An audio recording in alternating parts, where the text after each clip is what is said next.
ยังพุทธสัพพัญญูอุปสะพระธรรมอันนำเดิน10ประการพระอริยสงฆ์ผู้เบิกบาน4คู่กับพระมูสมุติ2ต้นพระโลชิ้นอันบริสุทธิ์ใสสะอาดเป็นพระรัตนตรัยเอวอาทั้ง3มีเตชะอานุภาพงามลายเรือแลจงมาเป็นที่พึ่งพาแผ่ขับไล่ป่วยไทยกันตัดข้อเข็ดจากหายนิมิตอันบดีและอุปัฏฐวะกังวลคนตายทั้งไล่อันใดเห็นและได้ยินมานั้นให้ห้าเสียงสุนไปสมดังในคาถาอันเป็นไวยากรณ์50ว่ายันพุนนิมิตตังจะอาวามังคารัญจะดังนี้เป็นเท่ายันพุนนิมิตตังจะอันวานิมิตอันสวงให้อันใดก็ดียังอาวามังคารัญจะอันว่าสิ่งอันก็เป็นมงคลอันใดก็ดีป่าปักข้าวโหอันว่าบ้าก็เก็บเงียบหายอันใดก็ดีพุทธุปีนังอันว่าของฟันอันสวงให้อันใดก็ดีซึ่งมียิวเข้าให้สิ่งอัปปีและสวงให้ทั้งหลายผู้นั้นเป็นมาสาเมนตูก็จงพลัดเสียงส่วนไปด้วยอนุภาพคุณของพระรัตนตรัยคือคุณของพระพุทธเจ้าคุณของพระธรรมเจ้าและคุณของพระสังฆเจ้าและนั้นแผ่แหล่นิมิตอันชั่วหายนั้นได้แก่สิ่งที่เห็นปรากฏจากเพราะต่อหน้าเป็นต้นว่าคอกองระฆังดังขึ้นเอง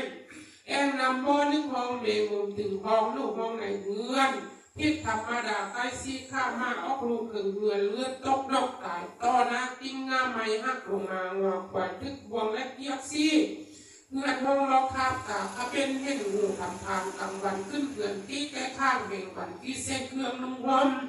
ฟ้าท่าหนาใส่ขาเหือนและเล่าเหือนแล้วนี้เป็นนิมิตอันชั่วหายชั่วอะไรเสียงนกอันก่อน้าสอบใจนั้น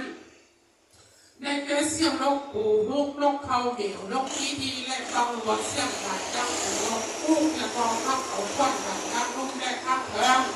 เป็นเสียงบ่ถึงหัวใจดังยุถึงอากาศเป็นเสียงบ่หัวใจสักยานั้นเพียงดีลี่เม็ดได้คนว่าบอกสยองเก่าใจสั่นวันไหวไปมาบ้าข้อนั้นได้แก่ข้อปีข้อเดือนข้อวันและข้อยามกับฝังพระสุขเขาพระเศร้าแสงพระราหูดองลักษณะตัวเรื่องตัวเสาเบยสตาคาทาสุนเหมือนเป็นพ่วงจังไหนจังกระบุกเจ้าพี่ซึ่งให้หายแก่เจ้าข้องบ้านเงินลงกันแล้วไอ้ซิว่าข้อแหลกตัวฟันอันก็ดีอันก็เป็นที่พอใจนั้นแก่ฟันต่างๆถูกฟันว่าใดวัดอาวัดถูกฟันว่าใดคนหลูและติงหลังข้อท้องฟันว่าแจ้งแผดน้องเองวัดกายางฟันว่ามายิ่งสร้างว่าไว้ส่วนตกปกใหม่ฟันว่าเขาจับใจทุกมัดใส่โซ่และคือขา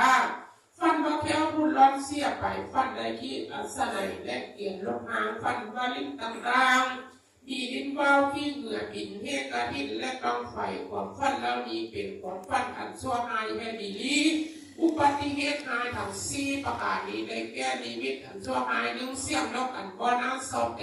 1บ้าเขาเห็นอันชั่วหาย1และฟันหายต่างๆ1เหล่านี้ซึ่งว่าเป็นสิ่งอวะมงคลคือเป็นข้องบอดี